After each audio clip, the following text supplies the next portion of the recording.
From Camp KVU Local News, this is Good Morning Northwest. Good morning and thank you for joining us on this Wednesday, March 10th. I'm Neil Fischer, Monica Petruzzelli with us, as well as Jeff Jacobs. Jeff, the sunrise is becoming more beautiful as the days get on this week. It really is. Yeah, we've had some amazing ones so far. So if you're lucky enough, you're up right now, you should look outside if you can get to a window or maybe step outside. It is beautiful out there, and we're in store for more of this weather throughout much of today and even into the week. We see a few clouds in some areas with overcast conditions, but really, if there are, they're going to lighten up as we move through this afternoon, about 1 or 2 o'clock today. Again, we're about 10 days away from the official first day of spring. And if you look outside, you're thinking, wow, we're already getting a little bit of a taste test of that a little early. Temperatures around the area right now, a little cooler than we were yesterday morning at this time. So be prepared for that as you head out the door this morning. 23 degrees in Tri-Cities, 25 in Yakima, Walla Walla at 31, and down the gorge, Hood River and the Dalles, they're around 31 degrees as well. Our current radar, we see light cloud layer, if anything. I wouldn't even really call it overcast conditions currently around the entire Pacific Northwest. Today, we're looking at 33 degrees about 8 o'clock this morning. We'll see those clouds start to diminish, and we're looking at 50 by noon. As you're getting ready to head out and head home this afternoon at 4 o'clock, 55 degrees and sunny skies. We'll let you know exactly how long that sun is sticking around and if it's going to make it to the weekend coming up in your full forecast. Thank you, Jeff. On Monday, First Lady Dr. Jill Biden visited Joint Base Lewis McChord as she's preparing to relaunch joining forces. This is Dr. Biden's first official trip as First Lady. The Tacoma News Tribune reports she talked to some of the people behind JBLM Cares, which helps support military families of children with autism. It's the only program like this that the Department of Defense has right now, but Dr. Biden says she's hoping to expand programs like this one as long as they're actually working for military families. How can we bring solutions to families across our country? And the experiences and the needs of military families constantly evolve and change. Just like we talked about the special needs. I mean, that's something that I'm hearing more and more than I used to hear. The First Lady also got to meet service members at Naval Air Station Whidbey Island yesterday, and today she's planning to visit 29 Palms in California. Officials in Seattle say the start of in-person classes for some special education students and preschoolers has now been pushed back to March 29th. Seattle Public Schools had hoped to resume classroom learning for some students this week. The new target date was announced by the district and the teachers union. The announcement comes after opposition from the union to the district's move to summon 700 educators back to buildings this week. Those educators were supposed to report to their buildings on Monday to ready their classrooms for learning, but a campaign by the union asked them to stay remote. Not enough people are taking advantage of Washington's paid family and medical leave program. That's according to nonprofits who work with local struggling families. This relatively new insurance program is unique to Washington and is for workers who need time away to attend a medical emergency, either their own or a direct family member's. Because of a lack of applications, the United Way of Central Washington and the Yakima Valley Partners for Education have teamed up to spread the word and guide families through the application process. So they figured the best way to do that was to go to organizations that are kind of already on the ground. They already have relationships built in the community. They can already be trusted sources of information to tell people about this, but then also help them navigate applying for it as well. Approved workers can take up to 12 weeks off and will be provided with up to 2/3 of their regular paycheck. Alaska's governor announced the state is making coronavirus vaccines available to everyone who lives or works in the state who is older than 16. It's the first state to eliminate all other eligibility requirements. Under its FDA emergency use authorization, the Moderna and Johnson & Johnson vaccines are only allowed for people 18 years or older. So 16 and 17-year-olds will get the Pfizer vaccine. The governor encouraged Alaskans to take advantage of the opportunity. Again, a lot of Alaskans have been vaccinated. Many have not. They're contemplating it. But given my own experience, which I just shared, I'll be signing up for a vaccination. Hope as many of you will as possible. And for those that don't, can't, or don't want to, again, I respect that. And I think we'll get enough Alaskans that want to be part of this process that we're going to put this behind us as quickly as possible. Alaska has the highest vaccination rate in the U.S. with more than 16% of residents fully vaccinated and more than 23% of the population has received at least one dose. This brings us to our poll question of the day, with Washington in its first tier of Phase 1B, which is focused on vaccinating adults 65 and older and now teachers. Should the state eliminate all vaccine eligibility requirements and make everyone eligible? Vote now at yaktrinews.com/vote and on our Cap KVU app, and we'll have those results at the end of the show. Pasco police say they've found the slide that was stolen from a local playground. You may remember someone took the slide from the playground at Tierra Vita Park back in December. More than a month later, a Pasco police detective investigating another crime spree came across the slide installed in a child's bedroom in Burbank. Police say someone had repainted it and attached it to a bunk bed. They arrested a 30-year-old man on suspicion of theft. And the Tri-City Regional SWAT team helped arrest a young man in West Richland who allegedly attacked a 19-year-old after an argument on social media. Monday morning, investigators learned the victim had visited the suspect, Caden McMahon, at his home in order to confront him over statements made on Snapchat. After leaving, the victim was followed and assaulted by McMahon. The victim was taken to the hospital and treated for a stab wound and head injuries. Tri-City's Regional SWAT arrested McMahon at his home later that evening. The Yakima Speedway is closing down after 62 years in business. Owner Ted Pollock has sold part of the 46-acre property, including part of the racetrack. The Speedway operator, Doug Betterall, says Pollock previously agreed to renew their lease for the 2021 season, but called about a week ago to say that wouldn't be happening. What about all of our people here in town? What about our businesses? What about everybody that thought we had a racing season? Now we've been basically kicked to the curb. Races could continue until November when there are plans to start development on the property. But Pollock says with part of the track now belonging to someone else, he can't rent it out anymore. To celebrate National Pie Day on Sunday, a local restaurant owner is raising money for Grace Kitchen, which is a nonprofit that aims to employ women in poverty. The owner of Just Joel's says his goal is to raise enough money for a new air conditioning unit for the organization. They're selling 3 pies available for pickup Sunday at Grace Kitchen. They'll have pistachio cream, coconut cream, or chocolate peanut butter cream. Each is $25. The owner says he's drawn to help because he can relate to people who have struggled to find their way.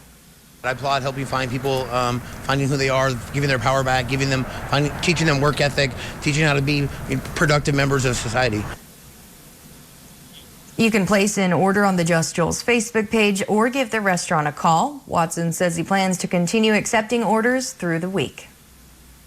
At 6:05, let's take a quick break here on Good Morning Northwest. Before we do, Jeff, how's that sunrise? You know, look at that outside. We're only a few minutes away from the official sunrise time this morning. It's going to be a beautiful day out there. Will the sunshine make it into our weekend? I'll answer that question coming up in your full forecast.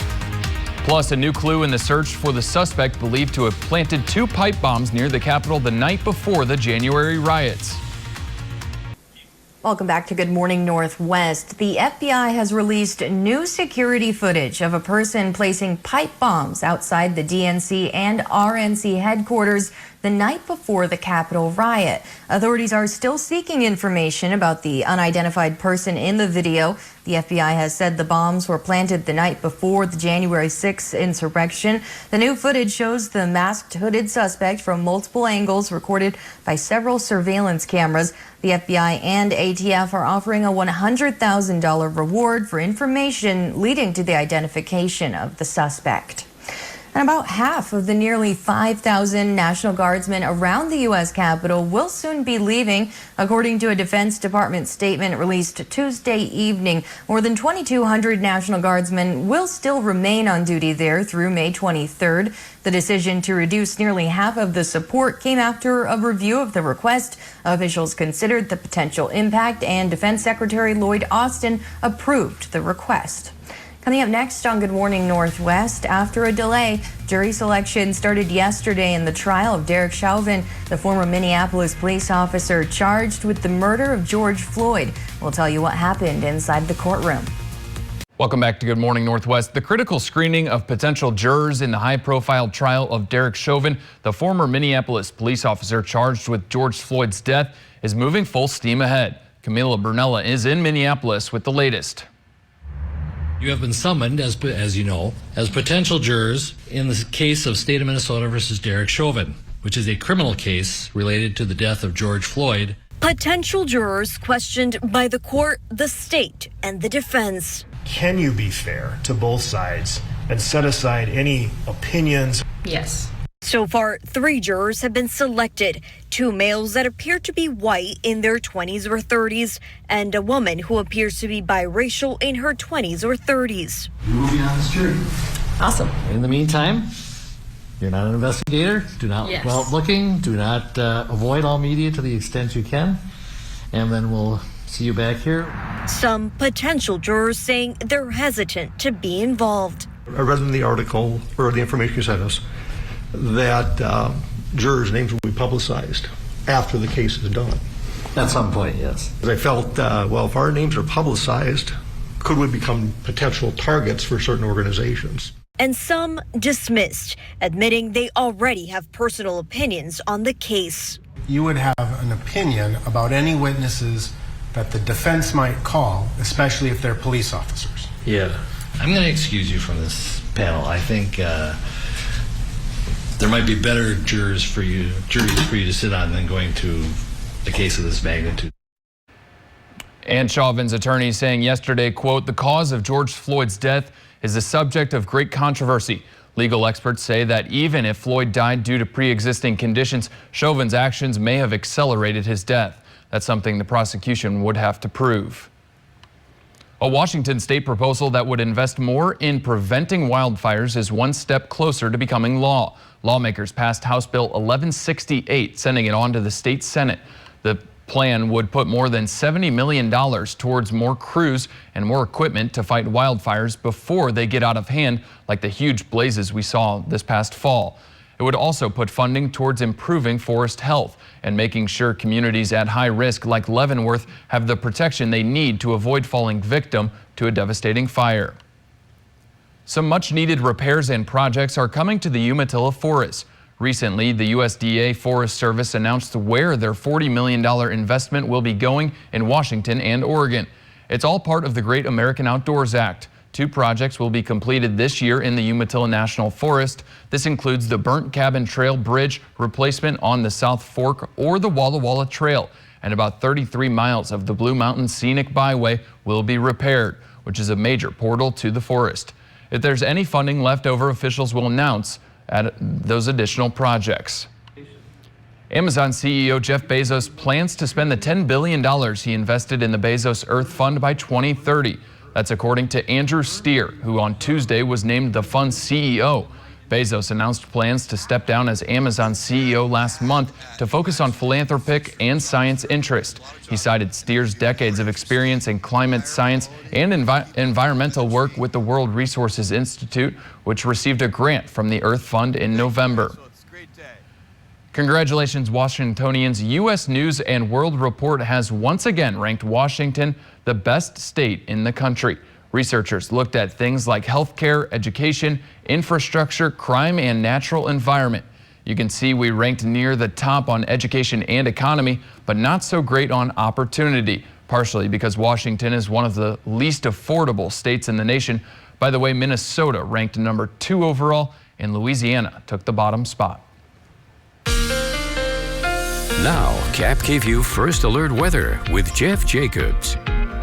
We're only a few moments, literally a few seconds away from the official sunrise this morning. And we see it here in our Legend Sky Cam as we shoot over Columbia Point and towards Pasco there as it's just starting to rise. It's really going to be another beautiful sunrise this morning. I'm going to go out on a limb and say that if you have one of these or if you have a snow shovel, you might be able to put these things away for a long, long time. We're hoping. If that's not the story, I wasn't here, you don't know my name. We are actually in store for a beautiful day, and the first day of spring is going to be coming up very, very soon here as we inch closer and further into March. Our current temperatures out there right now, still a chilly morning out there, 23 degrees in the Tri-Cities and 25 in Yakima. Ellensburg at 23 and a little warmer in Clay Elum, surprisingly, right now at 29 degrees. Our current radar shows very, very light cloud cover in some of our areas. If you are seeing a few clouds over you, don't worry. Those will lighten up as we move through this afternoon. Let's zoom out and look at the entire Pacific Northwest and see what it's really like right now. We're seeing that story we have in our region is really the story for the entire area. Just light cloud cover to overcast conditions. As we jump into our future cast and see how we move through this week and into the weekend, there's nothing but a good story here. We see clear skies as we move through Thursday here. We'll also see it into Friday as well as Saturday. So sunshine for your weekend. As we look through Saturday evening, though, and into Sunday morning, we'll see the system start to move in. We will have a few clouds here and there Sunday evening and as we move into next week. Today, sunshine in much of our area and highs in the mid to upper 50s. 54, Yakima, 57, Tri-Cities, Walla Walla 54, Hermiston at 56. Moses Lake will be up in the same area there in the 50s. Tonight, clear skies, and again, another cooler evening. Overnight lows in the upper 20s to lower 30s. Yakima, 28 tonight for your low. Tri-Cities, 31. 7-day forecast, sunshine is the word. 57 today, all the way up to 61 by Saturday. Overnight lows right around 30, and then warming up a little bit overnight to the upper 30s by this weekend. Yakima, 54 today. You're going to be dealing with a little bit more clouds. Really nothing to worry about through this afternoon than the rest of the area. But more sunshine as we work towards the weekend. 59 for your high by Saturday. And overnight lows anywhere from 28 to 34 degrees. At 6:20, we're going to take a quick break here on Good Morning Northwest. Coming up next, the fallout continues from the bombshell interview with Prince Harry and Meghan. And now the Queen is weighing in as Prince Charles stays silent. Welcome back to Good Morning Northwest. Prince Charles has no comment about Meghan and Harry's interview. The heir to the British throne ducked a question from a reporter about it on Tuesday as he was visiting a COVID center in London. It was his first public appearance since his son and daughter-in-law's sit-down with Oprah. During the bombshell interview, Meghan said she found life as a royal so difficult that she had suicidal thoughts and said there were concerns in the family about baby Archie's skin color.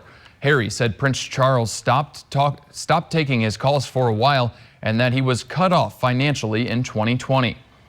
Buckingham Palace is speaking out about the interview with Oprah. According to a statement released on behalf of Her Majesty the Queen, the whole family is saddened to learn the full extent of how challenging the last few years have been for Harry and Meghan.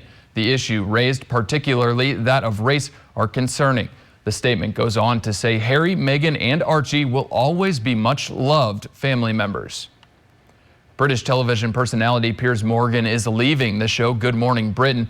UK broadcaster ITV made the announcement Tuesday, saying Morgan made the decision and the network accepted it. The news came after Morgan stormed off the Good Morning Britain set Monday following his attacks on Prince Harry and Meghan Markle.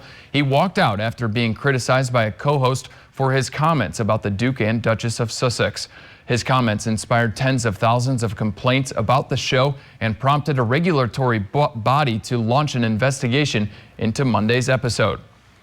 Now to get you out the door this morning, Jeff Jacobs here with our Reason to Smile. Jeff, what do we got today? You know what? It's hard not to smile at pets, especially dogs. This is Kiki here, and oh, Kiki, what a name. Kiki. I love that name. The tongue gets me, right? Like, was that snapped at the precise time, or is that just the way it always is? The perfect picture. Yeah, thank you, Cindy, for sending this in to us. Remember, you can always email us your pictures like that to make folks smile. It's a great way to start the day. Just go to our website at capkvu.com. YakTriNews.com. At the top of the page, we have that link there where you can submit your photos. Coming up on Good Morning Northwest, as early as this morning, the House is likely to pass a $1.9 trillion COVID-19 relief bill, and the White House says stimulus checks will start arriving this month.